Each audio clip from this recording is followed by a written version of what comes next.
you know, I know you're dealing with all the counties. Um, as you know, in our second round of P3, there were a number of schools built.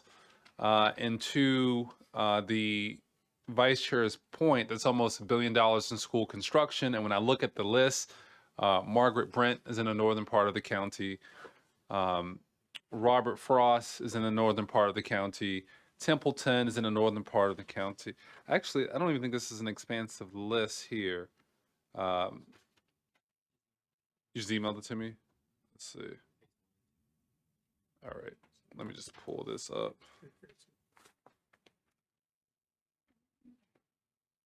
Yeah, that's that. Thank you. Margaret Brent is in New Carrollton, the northern part of the county.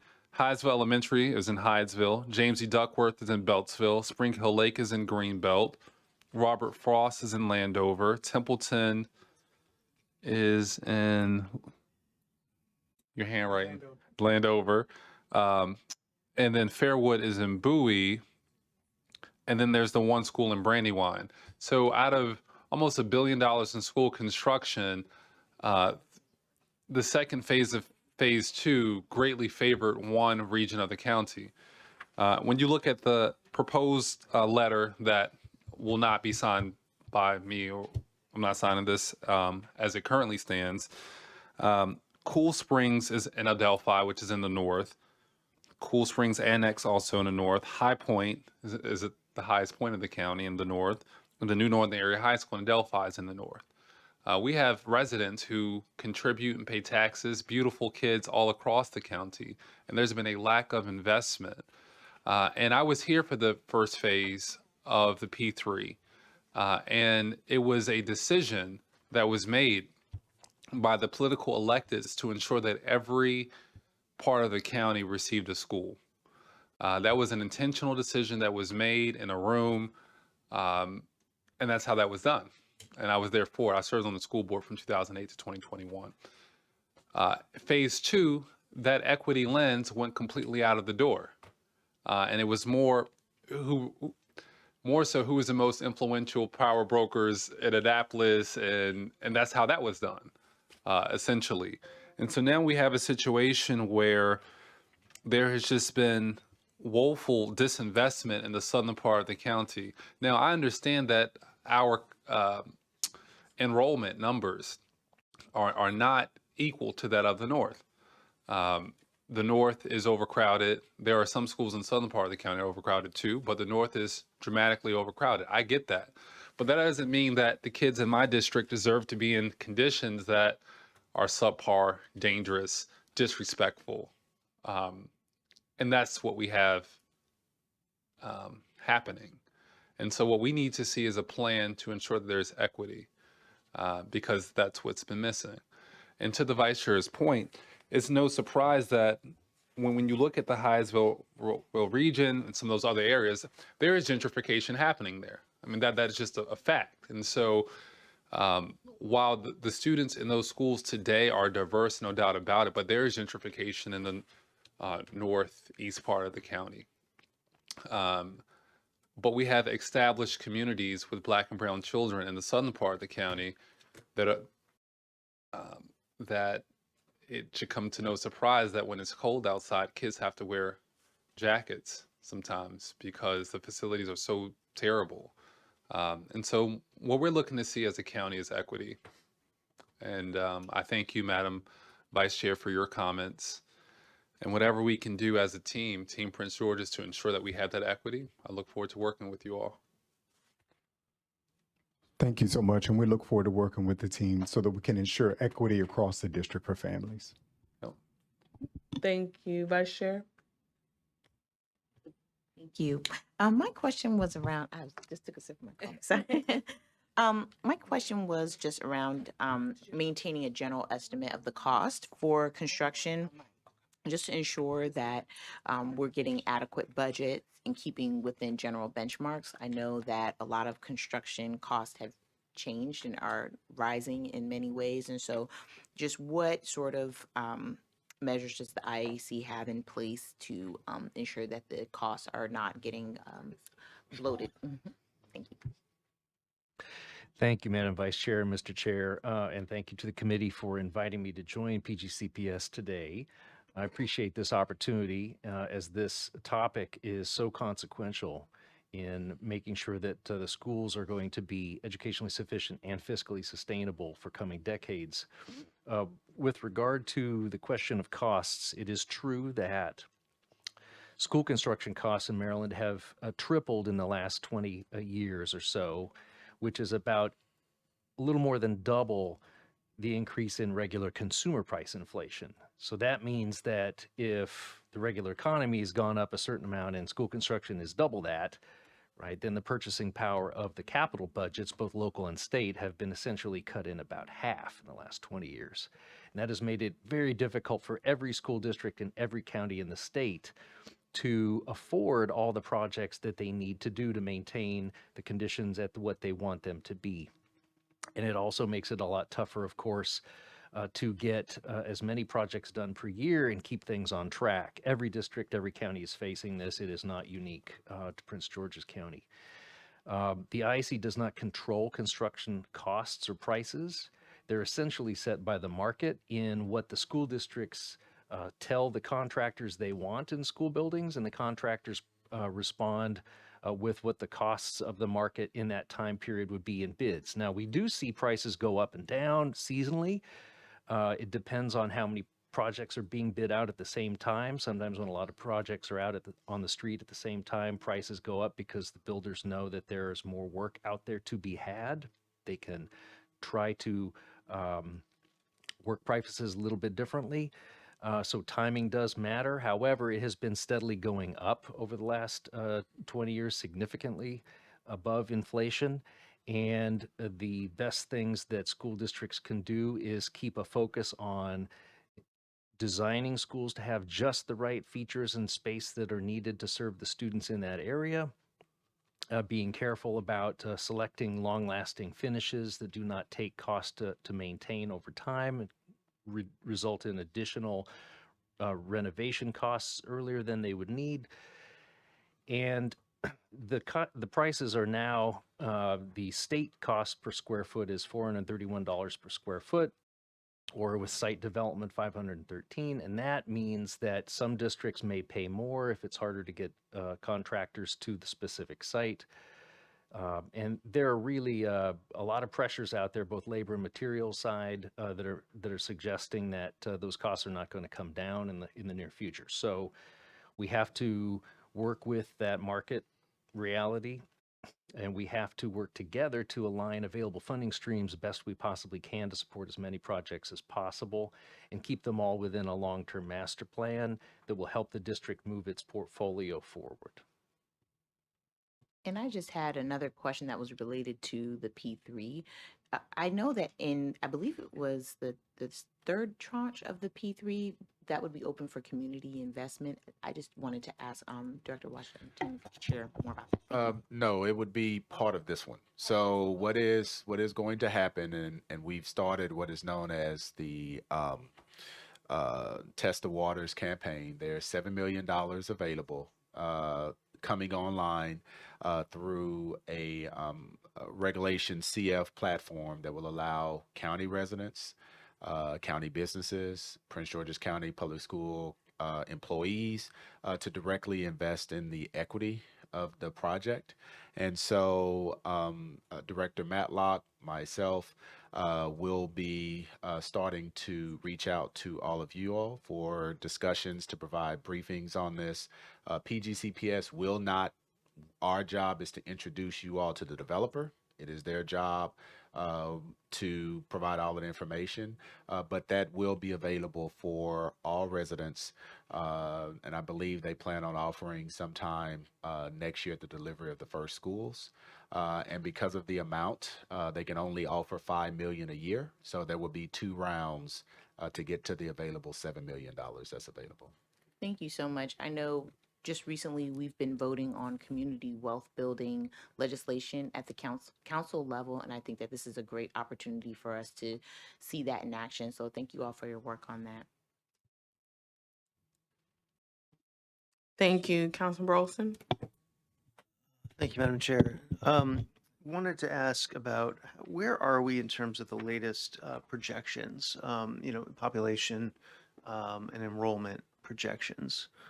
I don't know who to direct that to, but I know that, those are done every year, every 2 years, every 3 years. I forget what it is, but because these numbers do change over time. And so I want to make sure that we're not using old information. Yes, we have an update to our enrollment performed every September 30th. So we're actually anticipating this year's enrollment numbers to come in the next 2 weeks, I would Next 2 suppose, weeks, and then okay. probably be made public in the next month. We are seeing some slight decline in our enrollment numbers. It's actually, we're seeing it system-wide, but it's been pretty slight compared to other districts in the state. And we're checking in with them to hear what they're seeing, especially as it pertains to immigration enforcement. Okay. And those are also projections out into the future, right? I mean, it's not just a snapshot in time, it's also looking at where the thing's going to be in 5 years and 10 years. Is It's that a right? both and. The September 30th is a snapshot in time of the enrollment on that day to reflect the year. Right. But then there's also projections that are made through our people accounting office. Right. And at the risk of, I mean, I know you don't have the data in front of you, but are there any outstanding trends that you see, or no? I mean, I guess we have to wait for the data. Yeah, I wouldn't want to speak on something I don't know intimately. I do know we are seeing a slight dip. Again, compared to other districts in the state, it's not been as big of a dip. And I think there's a lot of hypothesis around why that's happening. But in terms of the actual cause, I'd be overspeaking if I supposed on that. Okay. And And I would obviously, just- we're looking at things I would just from add that past. anecdotally across the country, Mhm. there has been a trend of all populations are starting to decrease. Right. And that's being localized at the state level. Right. So while we don't know specifics yet, that's kind of been the national trend that's Right. taken place the last couple of years. Right. I mean, I know, if you're looking at colleges and universities, obviously they're saying in 20 years the enrollment's going to be way down. But if you're looking 20 years out for colleges, that means we're looking at elementary schools essentially now or in the next 5 years. Yeah. All right. Well, so will we have that data before we have to vote on this letter, or? We can, what we can provide, regardless, we can request updated information that pupil accounting and school boundaries have. That's where we go Yeah. when we start, and that's what the state requires us when we put forward a project. Is what is the feasibility, and is there a capacity and utilization for the school in that area? So we can provide updated projections. I just don't know how. Yeah, we can provide what we gave the state as our enrollment of that area near a school as well as its school enrollment, but we'll also have the updated data well before the time you would vote on the full CIP. Since all, that is before you is a note that the county will support and match the state funding request. We still have the full process of the CIP that you'll see before committee of the whole in the spring. Okay. Let's see. The committee director, yes, Albert. Yeah, Madam Chair. Thank you. I'm looking at data that the Board of Education approved as an amendment to the master plan on June 26, 2025. And actual projections is about 132,000 students. And the projections go as far as September 30th, 2034. And they're expecting an increase to 133,500 students. So it's From 100. from 130 to So 150. essentially flat. So it's essentially Yeah, flat, and then that no would have been growth. from September 30th, 2024. So that's what they're updating this year. And that's where we're being alerted, like our neighboring counties and nation, we're going to see changes. I would just add that the estimates are based on, or the projections are based on state data, and the data we're seeing right now is that birth rates are down 10% across our state. So Right. that trickles into Right. what No, we're- yeah. that's true. We are seeing a decrease in birth rates, which makes a difference down the road. And yeah, so I know it's not necessarily a exact science, but we have to do the best we can. Okay. Okay. Thank you. Thank you, Madam Chair. Thank you, Councilmember Watson. Thank you, Madam Chair. I just have three small questions. The first one is just a quick clarification from the FY 2025 letter to the 26 letter. The schools that are not listed, were those completed? Have those been? I know Suitland High School would have been listed last year. It got all of its state funds, so it doesn't need to ask the state for more money, but it's very much still in the CIP. Okay. Yeah. So that just means that the state funding is no longer needed for those schools that aren't listed. Well, if the or- state would give us more money, we would ask, Oh, but we know the gotcha. maximum allocation, so we've already asked for the maximum allocation. Okay. Yeah. And what happens if, based on the conversation I heard from the chair and the vice chair, and what happens if the county and PGCPS aren't aligned on the goals? What happens with this? Just what would be the scenario? Would that mean that we don't get the state money, or? Well, since we have the IAC here, I will defer part of my response to that, but I just want to note that what they do require is that before they vote and decide how to fund each county, that the county has agreed that these are their priorities for state funding and that they will match the county funds. So that would mean we didn't submit a CIP that is necessarily fundable. And I will say they have a lot of LEAs competing for this funding. Right. So there is a scenario where just by the procedures, they would be allowed to not fund our CIP because we didn't have county support for it. Understand. Yes, thank you. Thank you, Ms. Taylor. Yes, that is correct. The IC does require that before it will award state funding to a project, that the county has to have submitted a written letter that says, yes, the county supports and will provide the local share of whatever the match is. It isn't necessarily an equal match. It could be 70% state and only 30% local, or it could be, it depends on the state local cost share for that county. But that agreement does have to be there for the state to fund it. And so those letters typically come in November. And then, which is why you all are looking at the submission now for approval. And then the IAC makes its state funding decision final in May. Okay. All right. So now my next question to, I guess, PGCPS, is there room for making changes to this in regards to some of the comments that were made earlier? Yes, we've had opportunities to speak with members of the committee, and we're looking at ways that we can adjust the letter to find that alignment that Chair Right. Burrows was looking for. Okay, great. One more question. Where would air conditioned units be addressed in the whole maintenance piece for the schools? Okay, well, go for it. Go ahead. I was just going to speak to the capital part, and then I'm going to turn it over to Ricardo to jump in there. I was just going to note, you can see it in our CIP. We try with the capital dollars to replace the whole HVAC system, or sometimes like the fan coil units in the classrooms. We try to be more holistic. Sometimes we'll see in our AC and HVAC upgrades category, we're just replacing a chiller so that the system works. But separately, there are some classrooms that also have those window units, and then I would need maintenance to respond, because I know sometimes there's an issue with cooling that is more by classroom, and that they Right. might have an answer there. So the window units are great, but then like the gym or the cafeteria may not get cool. I just know that from Bowie High School. I've heard complaints about that. So I just wanted to just put that out there. The window units work, but some other areas of the school aren't being cooled. But just wondered where that would come in Yeah, regards to a priority. We have a hard time with that. The original funding, I think it was expiring right when I came on board in 2014, but there was an initiative, I think it was called the Air Conditioning Initiative, that the state sponsored. And it's always been primarily, you have to cool your classrooms first. If you're not cooling your classrooms, right, that educational space is inadequate. And the gymnasiums we're seeing as, at the time, an auxiliary space, like an option. We have tried to retrofit a couple times.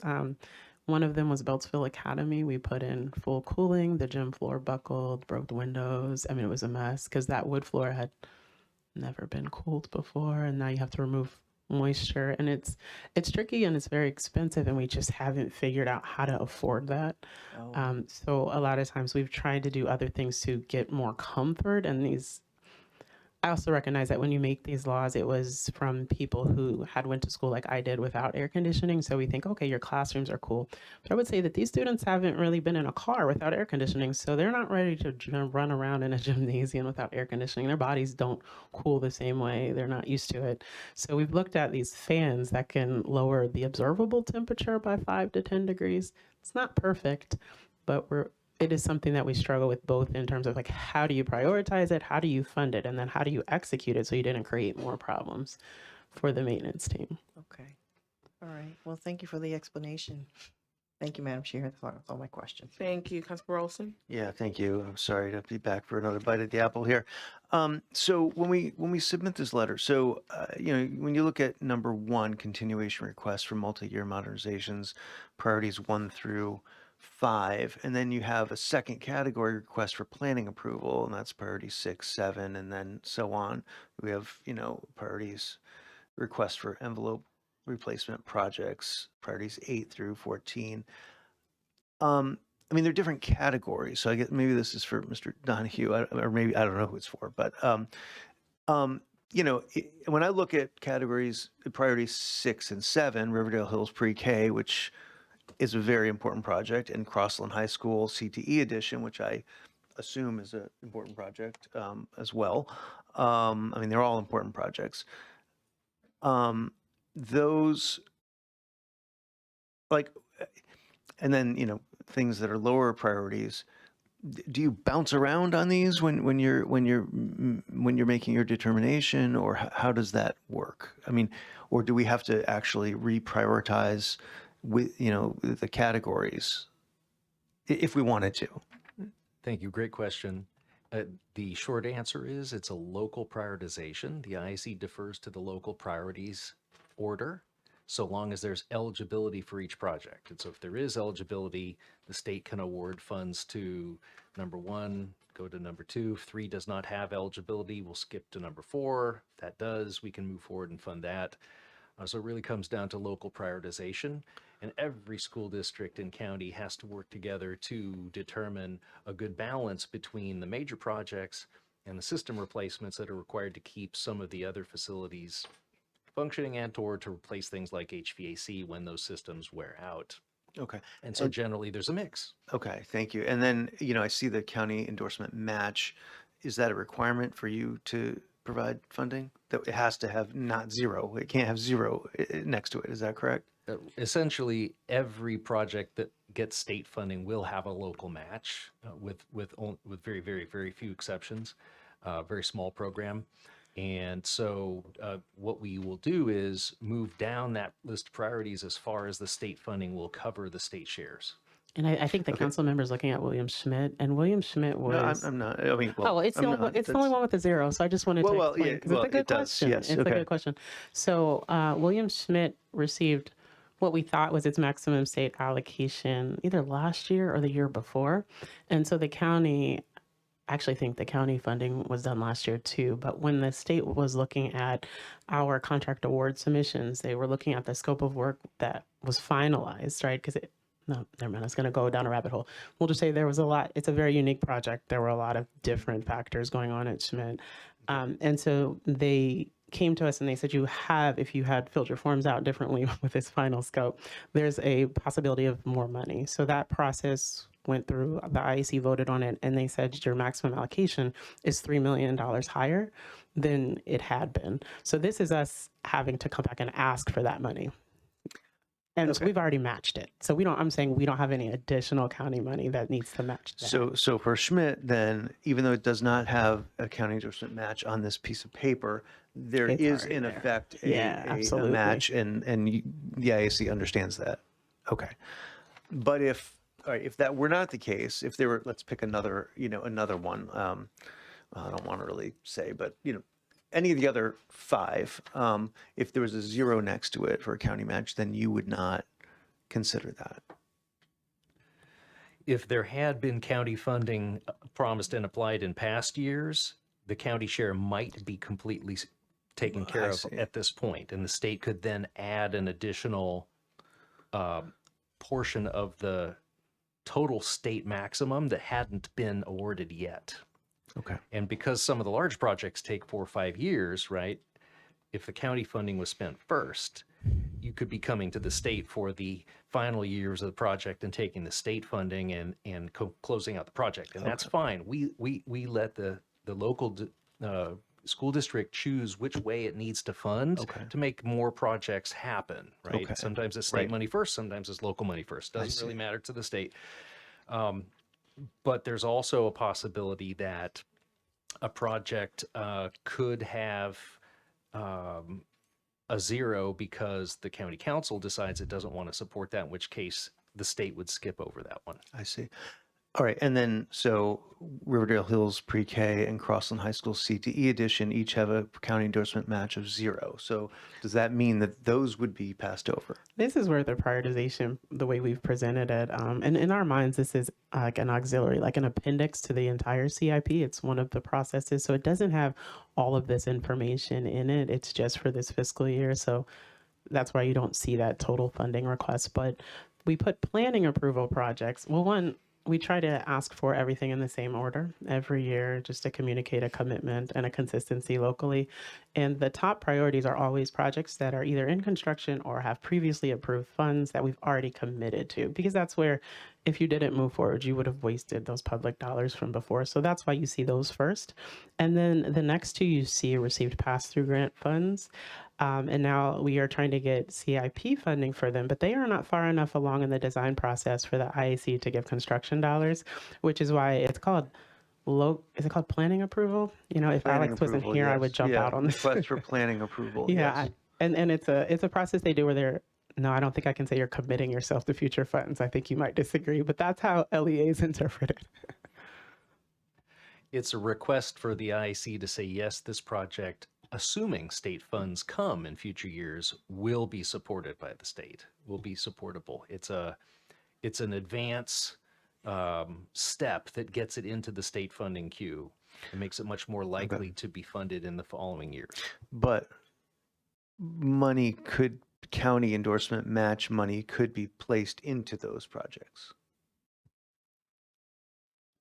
And that would make them more likely, I don't think it would make it more likely to get planning approval. So it would or would not? I don't think it would. I think if we get the approval, so we have these $15 million pass-through grant. These are tricky because we are requesting state CIP dollars. We also have some county dollars in future years because they're both projects that are more than 15 million. But we're going back and forth with our IAC partners on how the pass-through grant will be calculated, and then where will our county and state share, how will that fall? We, of course, were hoping that the $15 million could be considered our county match. And then, yeah, I know. We know that didn't work out, but we're still trying to maximize the state contribution to the project. So how that works out, we haven't gotten a final vote on just yet. Okay. Well, what I thought I heard from Mr. Donahue, and you can clarify since you're here, is that if there were county endorsement match money in those, that would make it more likely to get IAC approval and funding. It does make it more likely in the future, particularly when dollars are tight and there are multiple projects vying for a limited pot of state dollars. So yes, when the project is clearly ready to go and has had state commitment and design work is done and it's literally shovel ready, then that is a more supportable project than something that's still kind of on paper.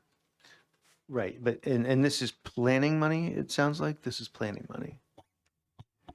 Well, it depends again on the specific project, because this step is called local planning approval. It doesn't mean that state funding or local funding is necessarily deployed on planning or design right at that moment, but it's putting it in the project funding queue as let's just call it a very serious project on both the local and state level. Okay. And it does show up in our county CIP. I don't think it shows up requesting FY27 dollars. I think it might show up in FY28. And they have that. They have our full request. And then I just want to add, because I really like the prioritization question. Yeah. So since those are the major projects, every year when there is a gap available in the potential state funding, we try to use that as an opportunity to shore up our envelopes. Right now, we are really having a lot of issues with leaking roofs and leaking windows, and it's a nightmare in terms of both keeping the school open and also adding to the future capital costs.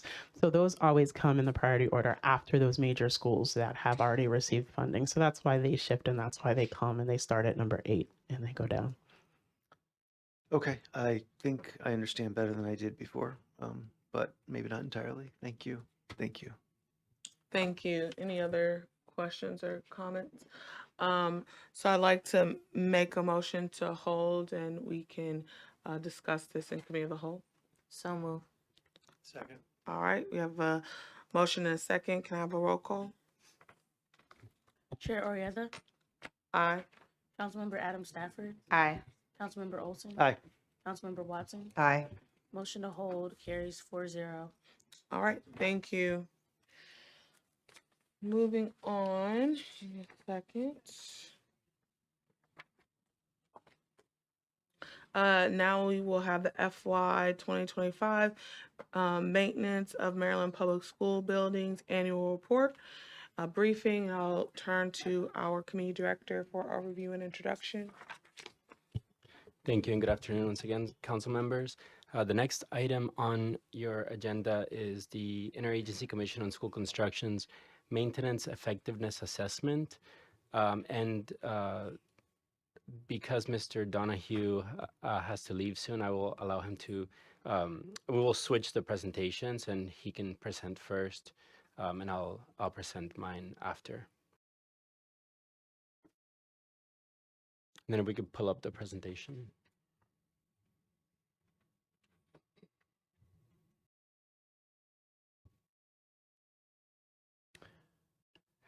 Thank you so much, Madam Vice Chair. First, I really appreciate the opportunity to come to speak with you all today about maintenance of school facilities. This is a very focused presentation. I'm going to keep it as short as I possibly can. Obviously, you have a lot of questions about capital and CIP, but for just a couple of minutes to look at maintenance as a essential supporting piece. A quick introduction to the IAC for those who don't get in the weeds all the time on school facilities matters.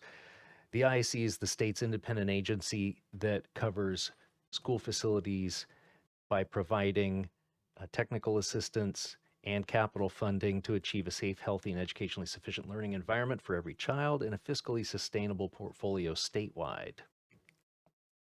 This technical assistance is, there we go, provided to LEAs and counties around school facilities, all aspects, data collection through assessments. We do 2 assessment types. We do assessments of condition and we do assessments of maintenance effectiveness.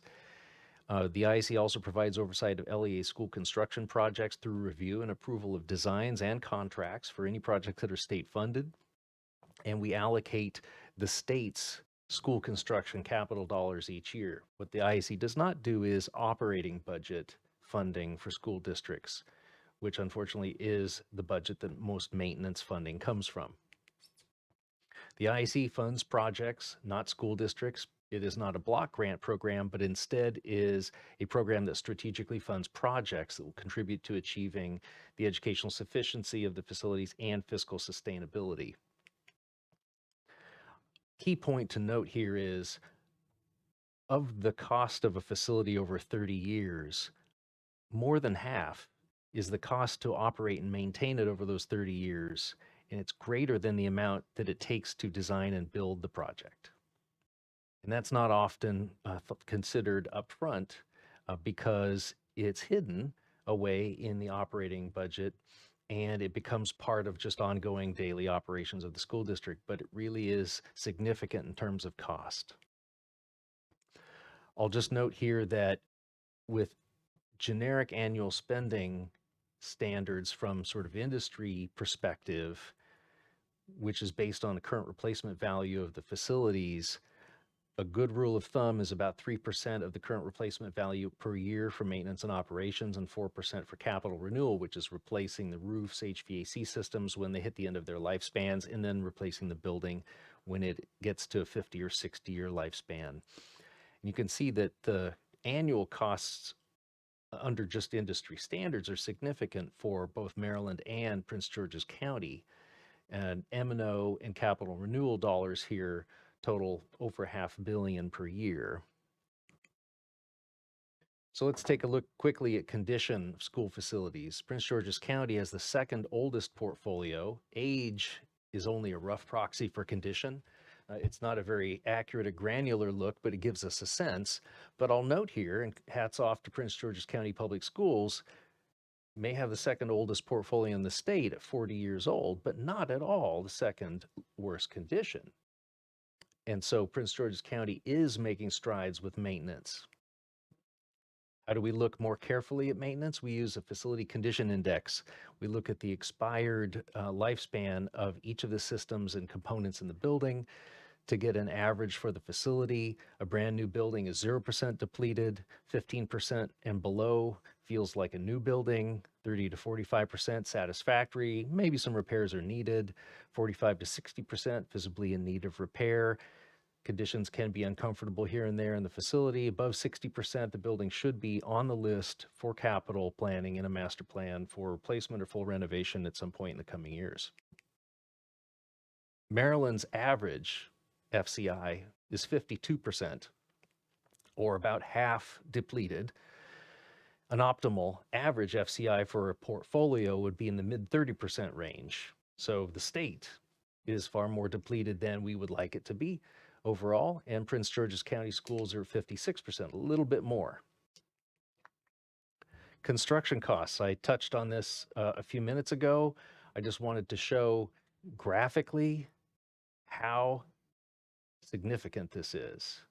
It's making it extremely difficult for every county and every school district to afford to do the facilities maintenance and renewal and replacements that it needs to do because the costs just keep going up.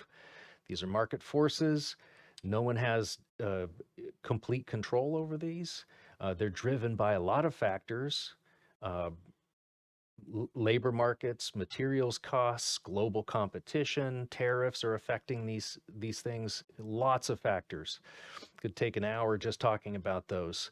But the takeaway is we have to be as careful and coordinated as possible to bring state dollars and local dollars together to address the most urgent needs first and make the portfolio last and be as educationally sufficient as we can. The number one most valuable strategy, however, for making facilities portfolio affordable is to fund maintenance. And that's because $1 spent on preventive maintenance equals about $5 or more in emergency maintenance costs. When something is not maintained, it will cost a lot more in the long run. And so the IAC recommends to every school district county that they ongoingly measure their facility condition and maintenance effectiveness, which the state does and provides data, and then adjust your capital and maintenance programs accordingly and perform the needed facilities maintenance, including preventive maintenance. So how are we doing? What do we need to look at? PGCPS's school facilities maintenance is facing a very steep uphill battle, and that is a result of decades of underfunding. That is a history that we have to acknowledge. It's there. It's the case in a lot of places, but it really does have big effects because Prince George's portfolio is so large at about 200 schools. The challenges we face is this inherited backlog of deferred maintenance. Also, some key maintenance management components were not in place, and many maintenance and operation positions have been vacant due to market forces. It's very difficult to hire, and also a recent hiring freeze. The solution side, the best way to address these issues from the state's perspective and in the technical assistance we provide to school districts is to implement the necessary best practices in maintenance and maintenance management. And two, perform enough of the needed maintenance to achieve the educational sufficiency that everyone wants for every student across the county and full expected useful lifespan so that you can keep the costs of those facilities sustainable over the long term. How is Prince George's County Public Schools doing on this? Oh, PGCPS staff and I have evaluated their progress on those two main items that I talked about in the previous slide. We've broken them up into some best practices here. One, for the first one, putting all relevant facility assets into the computerized maintenance management asset inventory is essential. PGCPS has done that for all but the newest buildings and newest replacement equipment over the last couple years. That is planned and funded in a PM coordinator position that when hired will be able to do that going forward for the remaining assets. Essentially, that's going to happen in time. Second, 1B, establish annual preventive maintenance schedules for all needed assets in that system so that the work orders are automatically generated. And if they're not being done, you'll be able to see that. It's accountability, it's organization, it's data, and that is still yet to be done. Again, Prince George's County Public Schools has planned and funded a position to coordinate that work. And in fact, two positions. One is a PM coordinator and one is a CMMS coordinator. That is coming. 1C, track all mandated inspections and the resulting reports in the CMMS. Again, that's currently being maintained in a separate system. It needs to be moved into the CMMS. Those will happen given time and the positions. And then a couple more that help with the maintenance management are consolidating work orders into one data system. That one is completed. And fifth, expanding the use of the CMMS to include the work done by custodial staff that bears on maintenance. And that is something that is not completely done. It's going to take a bit of time and some additional staff in the CMMS management department. And then last but not least at all, because these two are the most expensive pieces, conduct the regular monitoring and adjustment of building systems.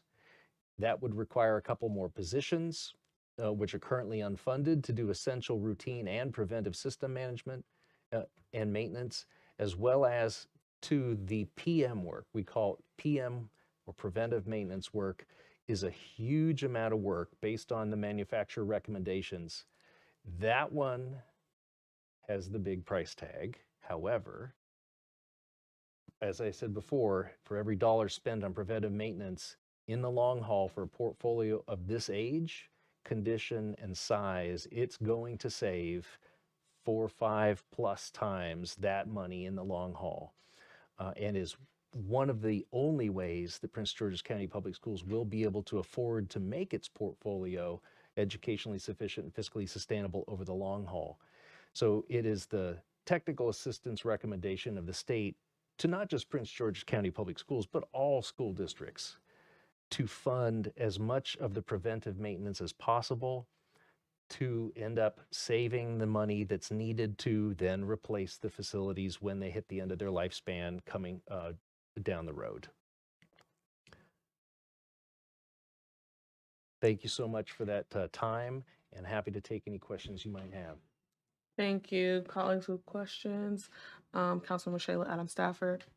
Thank you so much. And, you know, I served on the Board of Education as the budget chair for some time. And I will say I am really happy to see the growth that we've had as a district, specifically when it comes to maintenance. I know, and I don't know if the exact number here, but there was a reduction in the work order timeliness, am I remembering that correctly?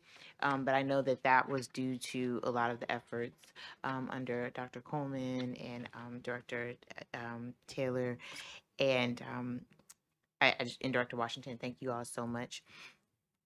In regards to quality control, we've always asked this question about the sort of the checking on the quality of the work on the maintenance as it's been completed. And so I was very excited to see this call for these FTEs that would do some of that supervisory work, because you know, contracts are sent out to do specific work at schools, and then we find out that either it hasn't been done or it hasn't been done to the standard that we would like. And so do we have a projected cost for those FTEs, and I was also wondering if there might be opportunities for young people in our CTE department to perhaps shadow or be a part of some of that work as well, if it has to do with if it's in alignment with any of the programs in our suite of programs that we offer. And then additionally, is Sam Stefanelli still with the school system? Okay, is he here today or coming? Okay, so I would just ask, okay, please introduce yourself. Thank you. I'm here in his stay. My name is Jason Rosal. I'm the coordinator manager for building services. Thank you for having me. Nice to meet Okay, you all. thank you. Yes. So I just was looking for him because I wanted him to speak a bit more about some of the changes. And I was also happy to see the coding of the assets, and again, just wanting to, emphasize that the focus on quality control, I feel would be something that we should certainly invest in. Oh, and one last thing, I've heard you mention, Director Donahue, about just sort of the focus on equity and thinking about sort of the historical challenges that our school system has faced. And, I believe that the need for our maintenance support is a direct result of that as well, because it's a byproduct of the aging schools and the laws that have been put in place that have limited what we can raise in terms of taxes. And so I know that the P3 and other capital investments, the IAC has viewed those as ways to sort of set the playing field or to equalize the playing field. But has there ever been a discussion about perhaps more funding being provided to districts like ours that have been impacted by, these types of systemic racist policies that have left us in this position today, that funding being specifically used for maintenance, because it really is a chicken and the egg situation. The older the school gets, the more the maintenance costs, and you have to prioritize. So you're always playing a game of catch up. And so it seems as if this could be, in addition to capital investment, focusing specifically on investing in maintenance with a school system like ours, could really change the game, because they're doing a great job of trying to meet the requirements in the IAC. But as we see, this is kind of the big issue that we're facing. Absolutely. Thank you, Madam Vice Chair. Councilmember Shayla Adams Stafford. The maintenance is mostly funded through the operating budget, which comes through State Department of Education. And so the IAC is not able to affect or shape that funding stream. But on the capital side, the IAC already has a couple of measures in place. One being a additional state share of funding for capital projects based on concentration of poverty of the community in which the school is kind of the anchor. And so for the areas that have been historically disadvantaged and have a history of that, the funding availability is actually higher for a school renovation or a replacement in that location. And that would be the case across the board, not just Prince George's, but everywhere in the state. Now, when it comes to maintenance, that's operating budget side. That's funding that comes through the State Department of Education. So that's something that you would have to raise with the state superintendent and or the State Board of Ed. I don't think there's anything that prevents a school district from choosing to do something along those lines, but neither is there anything on the state level that mandates it.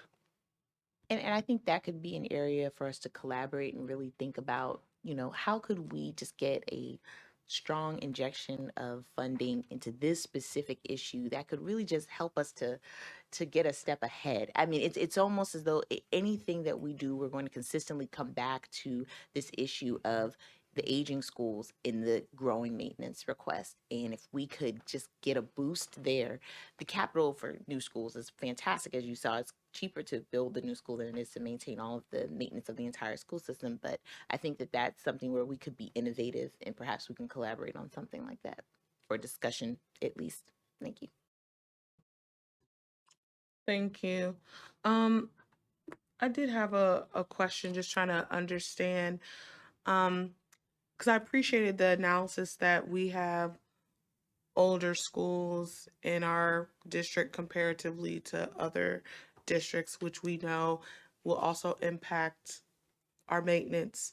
Um, but looking at what you talked about in your presentation around, I guess there's two ways you look at maintenance: preventative maintenance, and then I guess maintenance once, because the preventative maintenance, I guess, was not done. And so just trying to understand and make sure I'm clear on where we stand on preventative maintenance currently. Is that where we are failing? So that is one of the findings of our maintenance effectiveness assessment, is that Prince George's County has not done enough with preventive maintenance. And it's a logical outgrowth, right, of many years, decades literally of underfunding, so that everybody who is entrusted with maintaining the facilities does what they need to in an emergency sense first, right? Fixes the, leaking pipes, fixes the broken windows, but doesn't necessarily get to the preventive things because it's a little less urgent in the moment, right? You're trying to make it as good as you can for students in the, in the day to day. But yes, Prince George's County Public Schools does need to increase the amount of preventive maintenance it does, and will get huge value from doing so. Huge value from doing so. Obviously, the funding for the maintenance from the operational budget is a mix of state funding and county funding. The state side is through the State Department of Education, so it's not something the IAC can affect directly, but from the county side, you all can, and you can prioritize making the investments in the areas that will have leverage, right? That will get you the better outcomes in the long run. And assuming this has been a historical issue, to your point, right? Didn't happen overnight, that we had, I guess, failing in preventative. So I guess this question is for the school system side about, I guess, what are we doing to shift out of that? Yeah, thank you so much for that question. Well, I'll defer. Go ahead. Yes, thank you. So we've tried several things in the past. One was a night shift, but you find very quickly that they shift from preventive maintenance to regular maintenance, because you can't explain to a parent why their child doesn't have AC in their school because that crew is out, greasing bearings instead of fixing the AC. So we found that in order to do it properly, we really need to contract it out, to have contractors going in our buildings and doing it. And we're trying to shift towards that. And that's what these positions that have been approved that haven't been filled yet, like the preventive maintenance coordinator, would do. They would handle those contracts, make sure the work's being done and being captured in the CMMS so the state can see the work being done. Because that's another thing to speak on what he was talking about earlier. If Shayla goes to the state and asks to have this roof replaced at school A, and then they look at our work order system and see that we've only been out there twice to repair it, they're going to say, you don't need a roof because it's not being captured in the system. So it's very important to have that data and have that data correct. And that's what we're going towards. We found, looking at Anne Arundel County, they have 100 less schools than us, but their work order department, their CMMS department, has 6 individuals doing it. We have 1. So we're expanding that to better model what they've done and been successful at, and try to bring it over here so we can capture that data and make everything a lot better. If I could just add a quick follow-up on that. Many of the school districts in Maryland use contractors for some of the work, particularly preventive maintenance, that they can batch, right? That instead of having in-house teams doing, they can actually say, let's have a contractor come in and just systematically go through every school in the district and change the filters and or maintain the the motors and the pumps, replace belts, that sort of thing. A lot of districts get some good results from that. And if they set up the contracts right and they manage the work through the work order system, they have that accountability and they can show literally how many hours are being spent on that work, what's gaining them savings in the long run. I mean, huge advantages, right? I'm not saying it's the only way to do it. I'm just saying that's one way that some school districts have been breaking up the the large world of maintenance, right, is chunking it and saying, let's have contractors do just a defined discrete chunk of work that we can hold them to account on and see who's working well, right? And if the contractor doesn't do it to their standards, they can rebid it, get a better contractor to do it. They can get some progress made over time. And so this is not a bad idea at all. The main question is you got to have the people to track it, manage it, get the data pulled together right, and the funding for it. And Council Chair, that's part of the issue that we faced, that we have been using contracted support for areas such as playground inspections or roof inspections. That's been an expansion of our use of resources to meet that regular demand. Part of where we've had the concern is once we have those reports, we don't have or didn't have the manpower to actually put it in the computerized maintenance management system so that we could get credit essentially from the state for completing that work. And so we are realigning resources to ensure that the inspections, the work that we are contracting out is actually being recorded in the system. Oh, helpful. And the goal is to hire those positions soon because they've already been funded. We are. Those positions, actually, two that I'm speaking of, the CMMS coordinator and the preventive maintenance coordinator, those positions actually were improved in the FY25 budget, but we had a hiring freeze. So we had a gap in time that we couldn't actually hire. So we're at a space now where they've been approved. We're looking to hire in the near future. And that would take, I guess, that team from 1 person to 3. Is that correct? Correct. And we have a vision of adding some clerical FTEs to help with the workload. Thank you. Any other questions?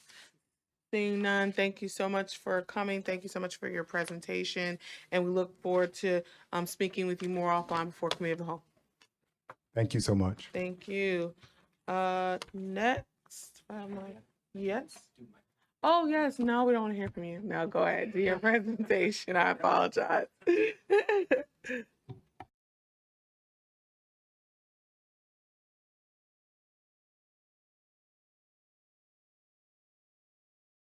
We might have more questions after you say stuff. So thank you, Ariane.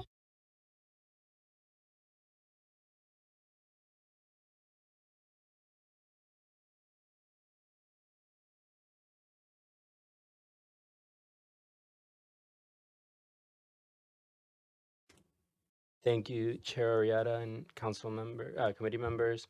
A lot of this has already been discussed, but I wanted to bring in PGCPS's score in this assessment so we can discuss their maintenance effectiveness at the district level. So the IAC's maintenance effectiveness assessment is an assessment of how well each school system is able to maintain their existing buildings. This rubric inspects 23 areas within 5 groups and provides any deficiency identified with a score of superior, good, adequate, not adequate, or poor. The assessment also includes recommendations for improvements, and school systems are allowed to improve their final score if an identified deficiency is mitigated within a 45-day time frame. So why this matters, a low maintenance scores indicates that a school system is not maintaining their buildings and infrastructure to a level that allows each system to meet its expected lifespan. For example, if you're not maintaining your HVAC unit regularly, it is more likely to break, requiring expensive replacements. So from fiscal year 2024 to 2025, PGCPS has increased their score by 0.69% to 68.23%. And this is the second year of improvement for the school system. However, this is still within the not adequate range. This score places PGCPS as third to last after Somerset and St. Mary's counties. The overall number of deficiencies identified has decreased from a high of 306 in FY 2021 when the assessment began to 29 in this last published assessment. Also important, PGCPS's share of the total deficiencies in the state has decreased from about a third in the first 3 years to about a quarter in the last year to just 12% in this assessment. And this slide here shows PGCPS's score relative to other counties in the state of Maryland. Important to note, while not exactly perfectly correlated, as was discussed, the overall age of PGCPS facilities is much older, requiring facilities to necessitate more maintenance. This slide also shows the deficiencies identified by categories. The largest number of deficiencies are within playgrounds, equipments and fields, and fire and safety systems and utilities controls. Finally, at the end of the report, the IAC provides recommendations for each of the counties evaluated. Constant recommendation that the IAC has included since the assessment began in 2021 is the creation of a computerized maintenance management system to maintain a log of all assets and auto-populate recurrent maintenance activities. For example, if fire alarms should be inspected every certain number of months, this could be an auto-populated work order to ensure that it happens within the specified time frame. Thank you, and this concludes my presentation. Thank you. Any question from any of the colleagues? I had a question from, I think it was what, 2023 to 24 had the largest jump. Did they know anything that changed with, like, in the process for maintenance? I'm sorry, from what year to what year? 23 to 2024, it seemed it was a more significant improvement. I'm just curious about what changed. The number of schools that they inspected that year. Ah, They did like half, not quite half, as many schools as normal. So that So data's a adjusted the- little skewed. got it. That makes sense. And then the way that they decide the schools that they are assessed are random. Yeah, they say it's random. We've kind of figured their pattern, and it's about every 5 years you can think that it's going to be turned back around. So you just look in the past what schools were inspected, and it's pretty spot on what they're going to inspect again. Got it. Thank you. Seeing no questions. Thank you so much for your presentation. Thank you all for being here. Now we will move on to a briefing from Employ Prince George's. I'll give a second for us to change panelists.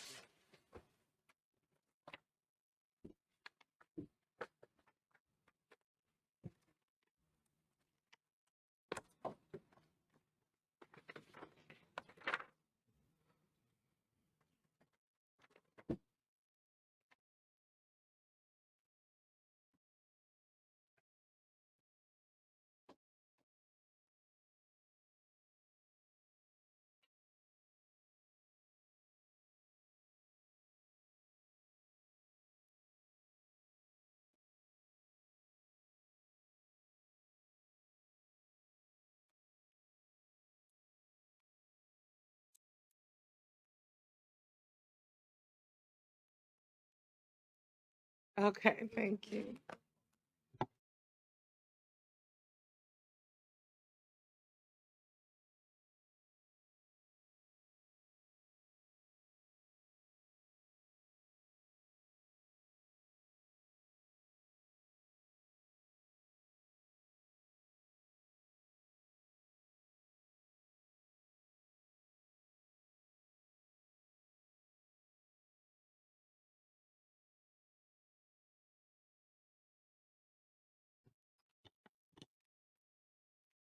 Thank you. Now we're moving on to our briefing from Employ Prince George's on hiring programs for displaced federal workers. I'll pass to our committee director for any introductions or further orientation to our briefing.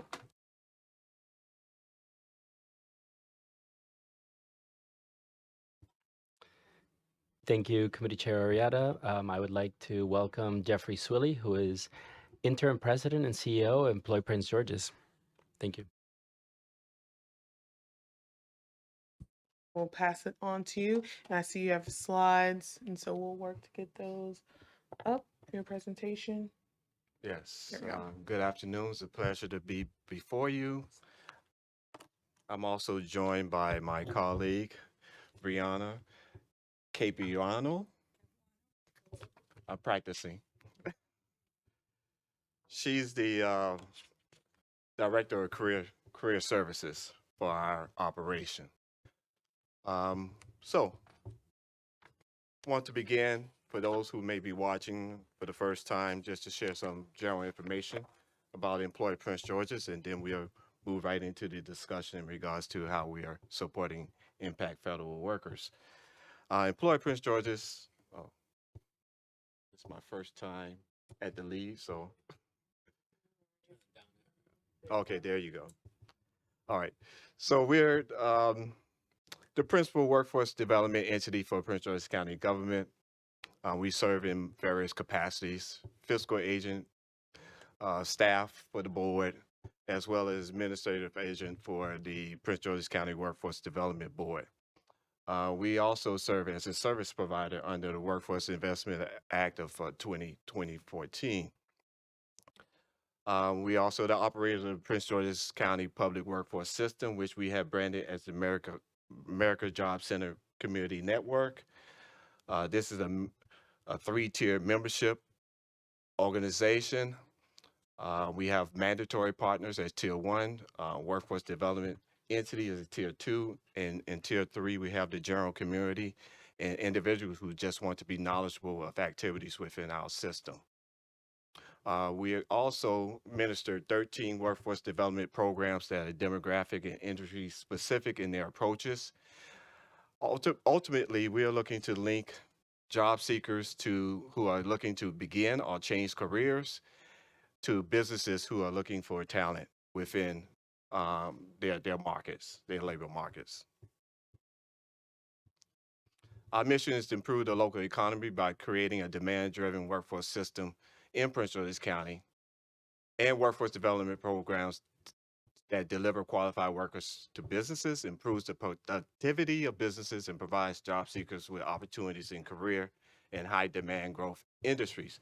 The high demand, high growth industries were realized through a report, the 2024 State of the Workforce report that we commissioned.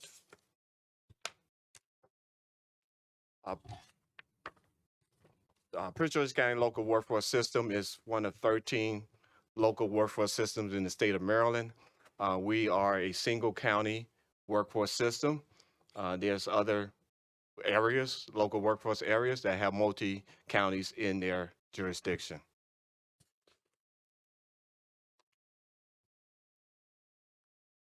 On this slide, pretty much highlight a couple of items that I've already stated. I'll just mention, cover the last bullet point here. Within our local workforce system, we have America Job Centers, full service centers where we provide career readiness training. We provide scholarships for skill upgrading and also job matching capabilities and talent acquisition services for area businesses. We have one center here in Largo. We have one in National Harbor. We also have a youth career center in Suitland, Maryland. We also provide reentry services through the Bridge Center at Adams House, that's also in Suitland. And currently, we brought online in about the last year and a half our mobile unit, our mobile America Job Center. And I'll mention a few items in regards to the 2024 State of the Workforce report that kind of highlights where we were prior to COVID pandemic and where we are currently. The unemployment rate prior to COVID was 3.2. It was raised up to about 1% higher at 4.2. I think we are currently a little higher than that at 4.5, 4.6. Unemployment also increased after the pandemic by 4,200 individuals. Employment jobs, we lost about 24,000 during that time. And lastly, the labor force also decreased. We had about 20,000 individuals that dropped out of the labor force altogether, not seeking employment for various reasons, such as childcare expenses, transportation concerns, fear of going back to work, and others. Some of the inequities that we have discovered through our research is that in District 2 and 5 has the largest share of low-income residents. District 2 has a higher proportion of Hispanics and foreign-born residents. Also, Hispanic students have a lower graduation rate and higher chronic absenteeism rates as well. And also, District 4, 5, 6, 7, and 9 had youth unemployment at 12%, while other districts are around 10%. District 2, District 6, youth unemployment is at 22%, the highest among all districts. The major jobs in Prince George's County come from two sectors. That's the federal government and post-secondary education. In most districts, only half of the Hispanics have a high school diploma. And in some instances, less than 10% have a bachelor's degree or higher. Black individuals are attending post-secondary education immediately, not attending post-secondary education immediately after graduation of high school. And women are disproportionately not participating in the labor force compared to men, based on those issues that I mentioned earlier, such as child care concerns, especially in non-traditional hours in the evening and in weekends. As I mentioned a few moments ago, for our youth, chronic absenteeism is a major issue within the school system. Of course, if you're not there, you're not able to learn. There's low CTE enrollment and completion and certification. Hispanic high school graduation rates are low. Also in household income concerns, you have younger individuals working, trying to support their families, which provides a strain on their ability to learn. And I also mentioned the child care concerns as well. There's also skill deficiencies. We are learning that a lot of young people, recent high school graduates, are coming into our programming and they have some math and reading deficiencies, which we are looking to support them through remedial education services.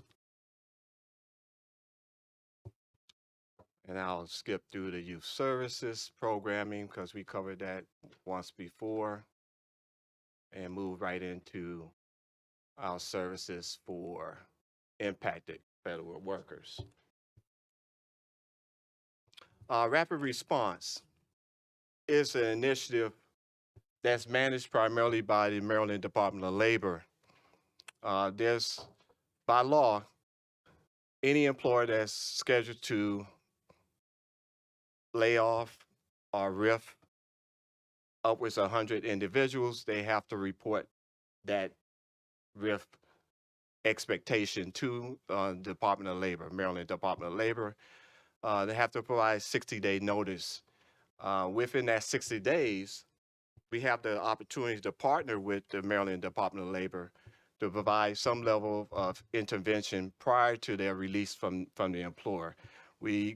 In essence, we are able to go on site, provide career readiness workshops, orientation of services, post-release to enter into our programming to support their transition to new employment. We are also able to, in some cases, if time permits, provide transitional training, or what we term as incumbent worker training, to individuals. Skill upgrading training, which involves a certification as well, acquiring a certification to compete for opportunities within the job market. And in essence, that's our rapid response efforts. And also there's job matching services as well. So my colleague will take over here and provide an initiative that we're looking to roll out in the near future to support impacted federal workers. Good afternoon, council members. Once again, my name is Brianna Capuano. I am the Director of Career Services at Employee Prince George's, and in my department, we have 8 of the programs that Jeff mentioned earlier. So 6 of them are industry bridge programs, and 2 of them are demographic. This initiative falls under our Professional Services Institute program, which is, that program really is to target individuals that are in any type of professional service career, which is where the federal employees will fall under. I wanted to highlight a couple things. One, our American Job Center in Largo is our comprehensive center. That is where our partners in MDOL with Wagner Pizer and UI sit. It is where we can offer a lot of the services firsthand to help with the, job seekers that are looking to anything with UI. So if they need any assistance with it, that's the main place that they would come, even though we can assist them in our other centers. For this initiative, we're using ARPA funding that we have left over from the COVID pandemic. And we really started this initiative actually earlier in the year. It started off when layoffs really first began in the beginning of the calendar year with the federal workers. We had a career transition job and resource fair. We served probably over 1,000 job seekers. We had 60 employers and resource partners present there. After that, we started with, we had monthly resume workshops where we showed them how to transition their resume from a federal resume to a resume that would be more appropriate for the public or the private sector. Those ran weekly. In addition, we did mix and mingles, and we had headshot events where we tried to target them to get them back in the market. So with the new program and fiscal year, like I said, we're using some leftover ARPA funding that we have.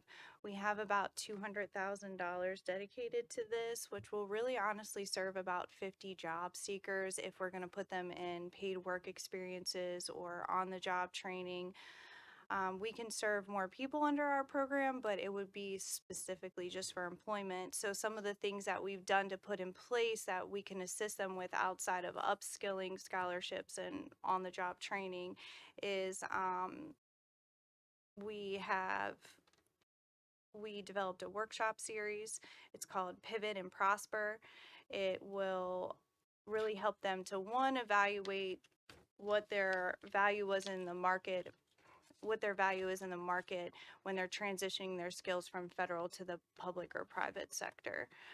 So we'll look at their pay grades and how they relate to the public and private sector, in addition to offering mental health workshops, financial planning, and we'll still be doing some professional career skills like helping them to update their resume, getting their pitch, things like that done in those workshops. We also we'll be still hosting our quarterly job and resource fairs. We are going to continue on with doing some networking events and holding headshot sessions, and we partnered with the EDC to have a federal entrepreneurship fair. But I guess in addition to that, we will be continuing to provide the regular services that we always do, which is when they come through, we'll help them to develop an individual employment plan and work with them until they secure employment.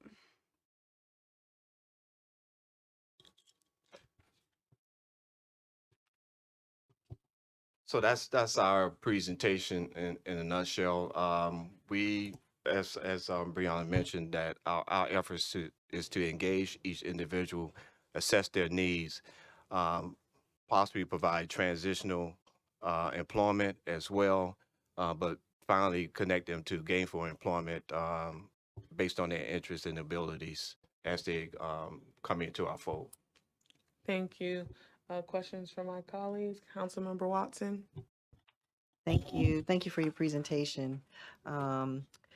Question, what's your current level of federal workers that are coming to EPG? What numbers are you looking at this point? And what are your projections?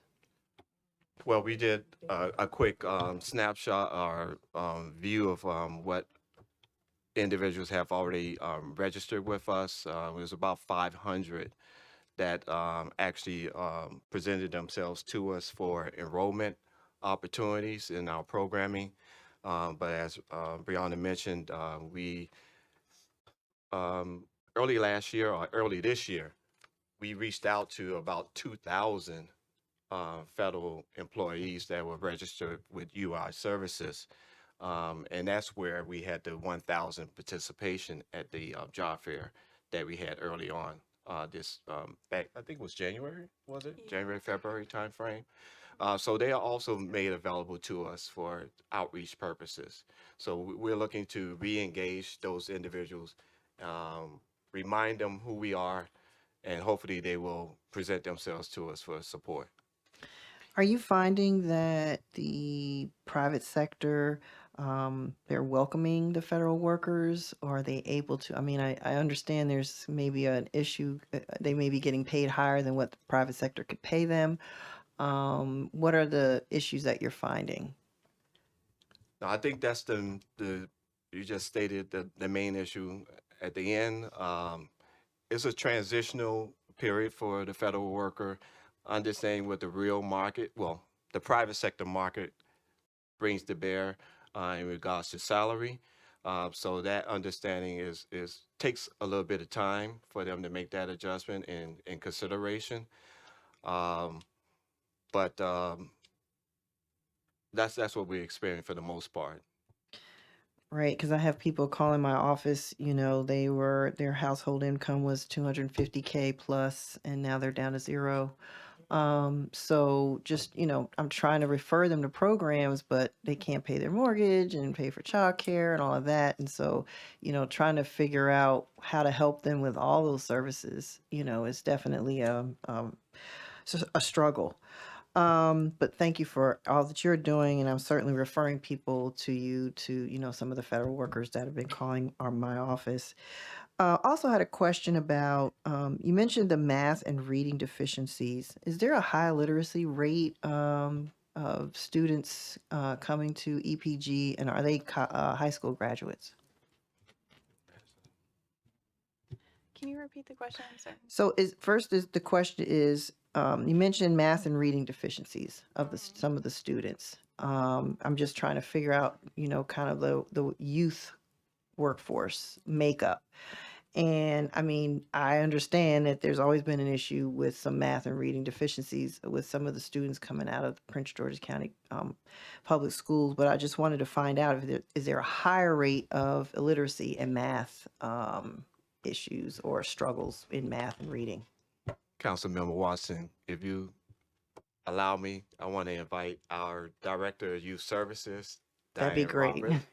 She can really answer that question for you with more intimate knowledge of it. That'd be great. Thank you. Hi, Diane.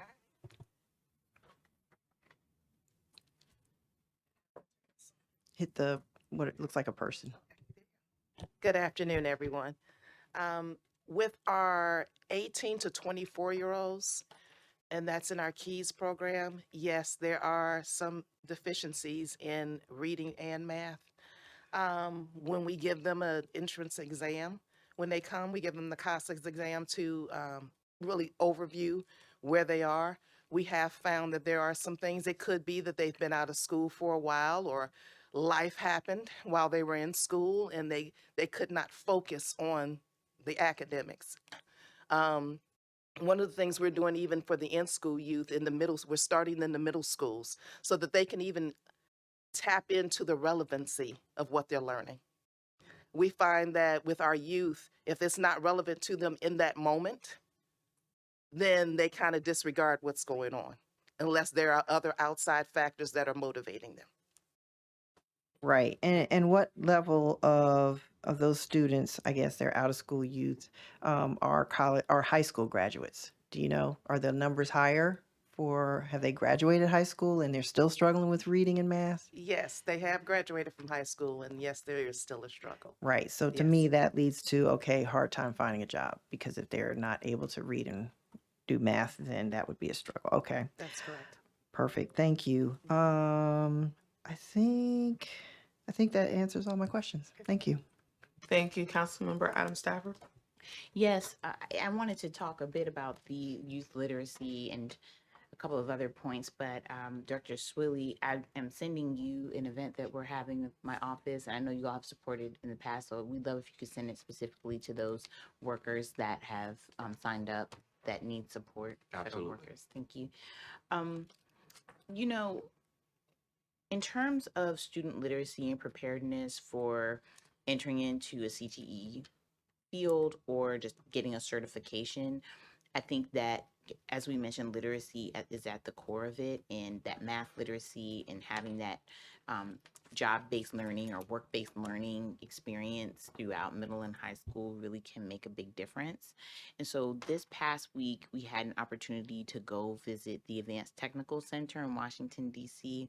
Have you all heard of the Advanced Technical Center? They just expanded to Ward 8 now. Yes, I've heard of it, but I haven't had the opportunity to visit. Yes, and Mr. Arun Parakin came with us, and I was wondering maybe if he could share a little bit about our experience there and kind of thinking about some of our industry here around health and how we could possibly emulate some of what we saw there. Thank you. Good afternoon, Madam Chair. Thank you, Councilwoman Adam Stafford and other council members. DC Advanced Technical Center really emphasizes focusing on high demand fields. They've identified 4 industries and have put a lot of energy into those. The first is cybersecurity, and then 3 focus specifically on health. So general nursing, EMT, emergency medical technician, and certified medical assistant. So within both of the hubs that service about 350 DCPS students, students are provided with hands-on instruction from university professors at UDC and Trinity Washington University. DCPS is smaller geographically, and they have a lot of resources, but what they're able to do is they're able to bus students or with cab service to centralized facilities where they're getting really hands-on support and then access to internships. One that the councilwoman was mentioning in terms of healthcare, they have several, not only on-site like hospitals, like one is connected directly to a health center, but they do a lot of partnerships, and they're able to do so because they focus really strategically on and intentionally on certain industries. So in addition to the full suite of CTE programs, they have these 4, and there is a lot of opportunity for the school system to support our students with, focusing on those areas and then thus helping them pass the tests.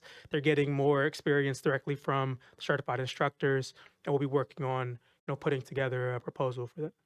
Thank you.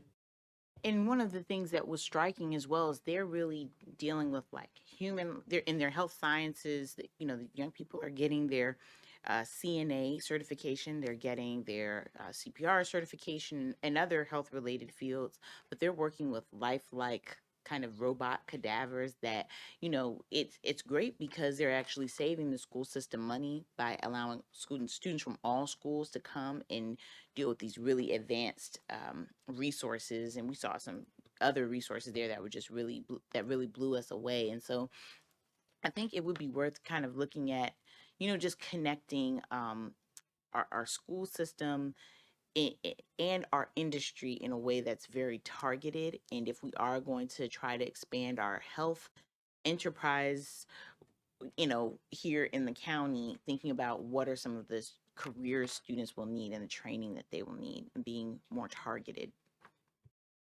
I'd like to mention, if I may, our mobile career exploration lab that is coming in March 2026, and that will be more targeted, as you said.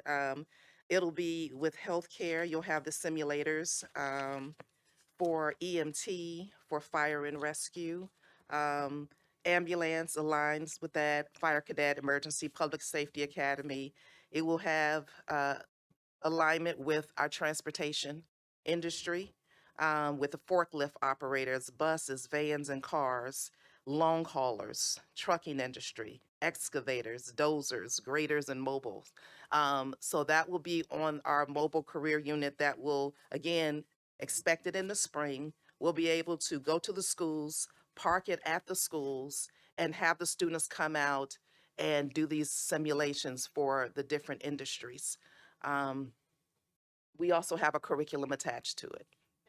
That's great, and I think that having students, giving them opportunity to explore is fantastic. And I would say, I think even our next step of collaboration is thinking about what are our CTE programs, how can we consolidate them and align them more closely to industry. Thank you. I'll just add a few questions. One, as we look at how we're going to offer services, especially to a lot of our federal workers that are furloughed, which we know are now, they're starting to actually be laid off, or because there's such cash about when they'll come back or looking for other jobs. One of the tension points that we had in the past when we had a lot of layoffs is we hosted a few job fairs around the county, and the one that was hosted by Employ Prince George's in conjunction with the county government. And one of the complaints we got from a lot of residents is that, yes, there were a lot of employers there, but they weren't hiring. Like, it was not really a connection to a job opportunity. I noticed that a lot of county agencies were there, but we had a hiring freeze. So at that time, we definitely weren't hiring. And so it was kind of creating this false sense of hope for individuals that were coming out that really weren't getting the opportunity for openings. And so I think it's also important that we understand what's the real rate of absorption that we have in Prince George's County based on how many openings we have and what the industry can bear. And we're different because we do have neighboring jurisdictions, like maybe they won't be working in Prince George's, but they can find exactly Virginia, DC. But do we have concerns because just the reality is that industries are not hiring? Well, I did just want to say one of the things that we are doing with our equity and mobility department is, because I do hear what you're saying, and I think traditionally we don't really even serve a population.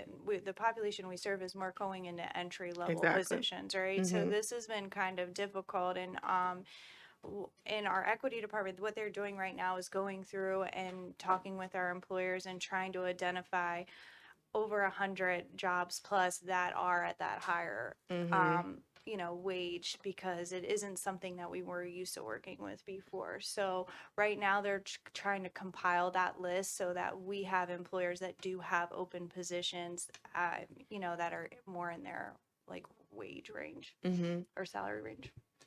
I also add that persons are newly having to search for a job do not know how to work the room per se. So in the past, we have had workshops, career readiness workshops prior to the event so that they can equip themselves with those skill sets to work the room per se with the employers. Some employers may tell you that there are not any openings right now, but they do also have unannounced jobs per se. They know what's coming online in the near future. So if you're able to ask those probing questions, you learn how to ask those probing questions, that may help the process as well for a job seeker. And if we know of like nonprofits or private businesses that are hiring, if we just send you, like, for example, if they send us their like Indeed link or wherever they're posting the job, if we send it to you all, you will be able to share it on your listserv? Absolutely. Okay. Absolutely. We'll follow up with those employers as well, sit down with them, develop a talent acquisition plan for them, and hopefully get some valuable candidates to them in a short period of time. Okay, I will connect you to a nonprofit I know that is looking to hire 4 individuals. So I will make that connection. And then wondering about like overall case management, and maybe this is something I'm not sure if you guys have traditionally done, but just because we have a lot of people that are looking for, yes, employment, but then now also direct resources while they're looking for that.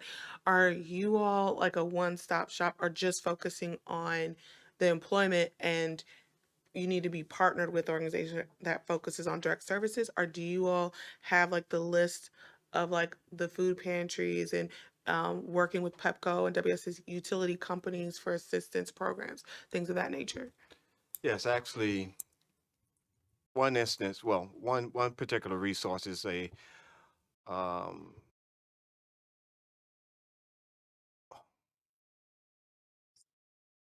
well, we have the American Job Center Network, which incorporates all those partners and resources, wraparound services that are available through those various partners.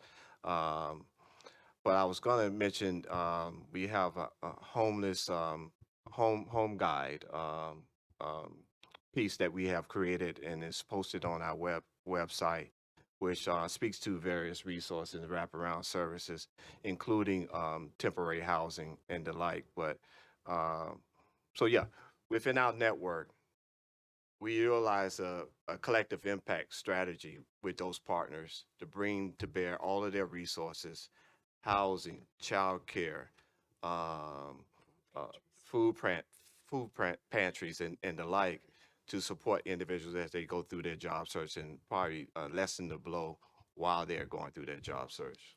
And so when an individual comes and they start the process of wanting to, I guess, work with Employ Prince George's, they like will go on the site or go to a kiosk or one of the sites, I guess, fill out the information that starts the process. After that, are they all given like, um, for lack of a better word, like a case manager, one-on-one phone call, one-on-one navigating anyone that enters the process? Yeah, I can tell you a little bit about our intake process. Mhm. Whether they come in through the Job Center or through the Prince George's Virtual Career Center, once they've uploaded their documentation and they've completed that intake process, our intake department, they really evaluate them in the beginning to where they need to be referred to internally. And then once they get to either Keys or our apprenticeship department or career services, then yes, we sit down with and do an initial career consultation with them, and that's where they're matched with, that's where they're placed with a career consultant, Mhm. and they work with that person one-on-one. As long as they're eligible for the grant funding, they can receive those like individualized services where they do work with them one-on-one.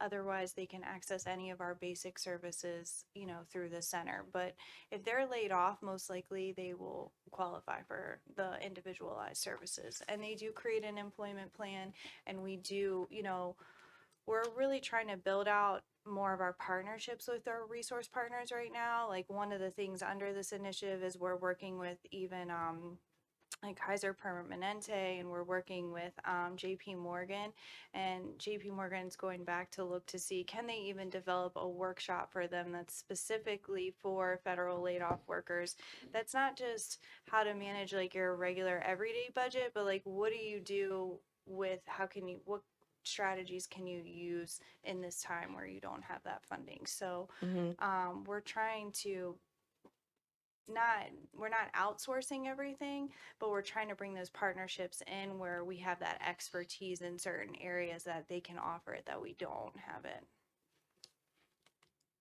Oh, perfect. Thank you. Any other questions or comments? Yes, Councilmember Watson. In regard to resources, since our SNAP benefits may go away November 1st, how are you, what resources are offered through EPG where someone may need, additional assistance? Well, for everyone that's enrolled in one of our programs, especially skill upgrade Mhm. programs and occupational skills training, there is supportive services that we offer. We can offer a small stipend. We can offer transportation assistance, childcare assistance as well through our funding. So that's the level of support to make sure that they have that level of support to be successful in the training. And I also want to get back. You want to add anything, Brianna? I also want to get back to the issue in regards to engaging employers.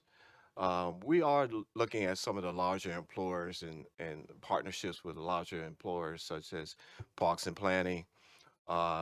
Especially in addition, we had a conversation with Washington WSSC recently. They have an aging workforce. They have about 30 to 40% of their workforce that's going to be approaching retirement in a short period of time within the next year or two. So they have that pain point, and they're looking to engage us into professional services type roles, but across the board, entry level to mid management, which will be in line with some of the skill sets the federal workers have. So those are some of the efforts that we're making and inroads that we're making as well as it pertains to employers. And they're also looking to come into the school system as well. Provide that work exploration opportunity to them for students to learn what opportunities are under the roof of WSSC, which runs the gamut. Thank you. Seeing no more questions or comments, I want to thank you for your presentation. I think we all have an interest of working with you offline around resources and services in our district. So I'm sure a lot of our council members will be reaching out for job fairs or just resource sessions that we can get as much information to our community as possible. Yes. I would be remiss if I did not. Wonderful to hear. Oh, Sorry. The opportunity to They're always listening to us. you're listening to me.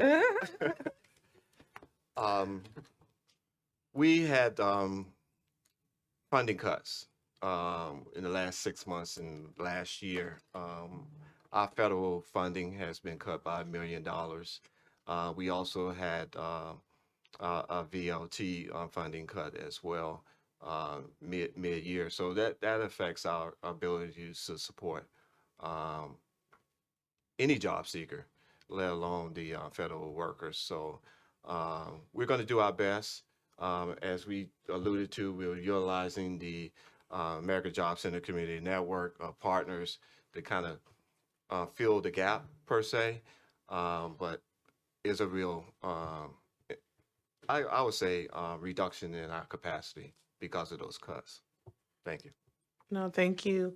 Do I have a motion to adjourn? A second? All those in favor, say aye. Ayes have it. Thank you.